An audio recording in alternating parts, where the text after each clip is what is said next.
Break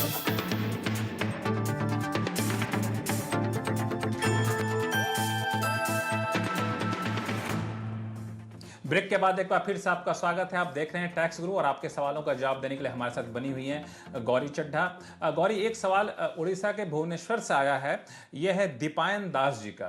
Deepayan Das ji बताएं। जी, मैं एक टैक्स कंसल्टेंट हूँ भुवनेश्वर में। तो मेरा सवाल 2-3 है जीएसटी रिलेटेड। अच्छा, एक है ई वे एक सवाल बिल, अभी हम पूछ लोग लीजिए, जो बाकी जनरेट तो बाद में पूछ लेंगे। जी, ई वे बिल जो हम लोग जनरेट करते हैं, अगर वो एक्सपायर हो जाता है ट्रांजिट में, तो उसका फर्दर कोर्स ऑफ एक्शन क्या रहता है ताकि सामान डेस्टिनेशन पोर्ट पे पहुंच पाए? ये है मेरा पहला क्वेश्चन सर। और हम लोग के क्लाइंट को कुछ इश्यूज हो रहे हैं इसी related to grievance resolution on e way bill. Clarity नहीं मिल पा रहा है। सेल टैक्स माने स्टेट सेल टैक्स करेंगे या सेंट्रल सेल टैक्स देखेंगे, वो एक क्लैरिटी एक्चुअली अभी मिल नहीं पा रहा है। तो authorities are shifting their views from one person to another. G GST में इशू आ रहा है आपका ग्रीवियंस का? जी जी अच्छा, जी, ग्रीवेंस ठीक है, related to e way bill madam. ठीक है, ठीक है।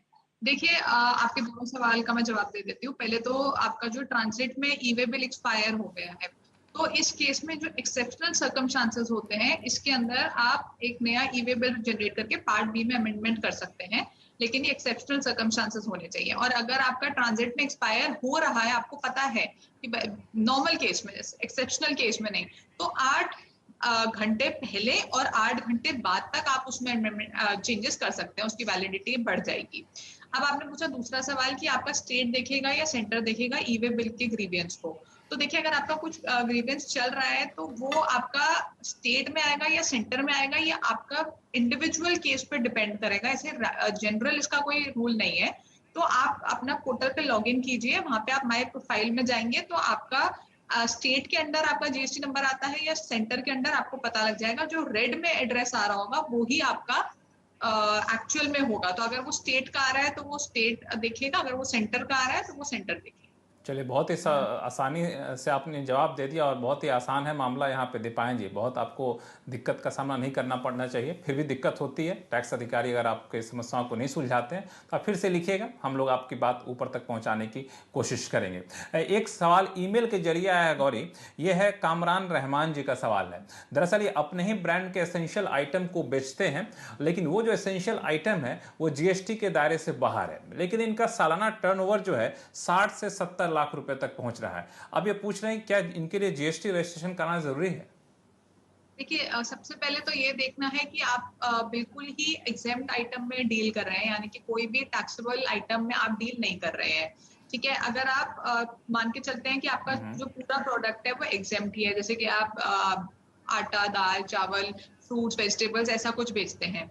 अब आप अगर ऐसा कुछ बेच रहे हैं तो आपके ऊपर कोई टैक्स की देनदारी नहीं बनती है और आपको जीएसटी नंबर लेने की जरूरत नहीं है। अगर आप इसको खुला बेच रहे हैं या अपने उसमें बेच रहे हैं, जैसे कि आपने राइस बेचा तो एक उसको बोरे में डाला, ऊपर लिख दिया राइस बस, और उसको बेच दिया, तो वो आपका टैक्सेबल नहीं होगा। लेकिन अगर आप किसी उसको कंटेनर में put up in a container भी कर रहे हैं और आप उसको एक रजिस्टर्ड ब्रांड नेम के अंडर बेच रहे हैं, ये 2 चीजें जरूरी हैं। अगर आप ऐसा कर रहे हैं तो आपको इसके ऊपर टैक्स भी देना होगा और आपको इस पे जीएसटी नंबर भी लेना होगा। इसे आप देख सकते हैं, जैसे आप पनीर खरीदने जाते हैं तो अगर खुला पनीर खरीद रहे हैं तो उसके ऊपर टैक्स नहीं लगता।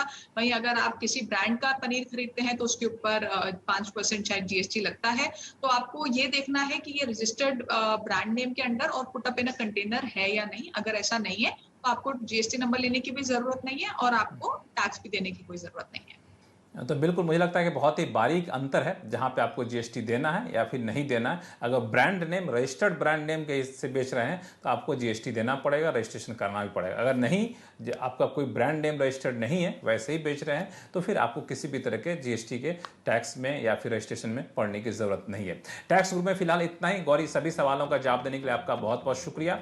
अगर आपके पास कोई भी सवाल हो, चाहे जीएसटी से जुड़ा हुआ सवाल हो या इनकम टैक्स से जुड़ा हुआ, आप हमें लिख भेजिए tax@moneycontrol.com पर। हाँ, आप अपने सवाल के साथ अपना नाम और मोबाइल नंबर लिखना ना भूलें। नमस्कार।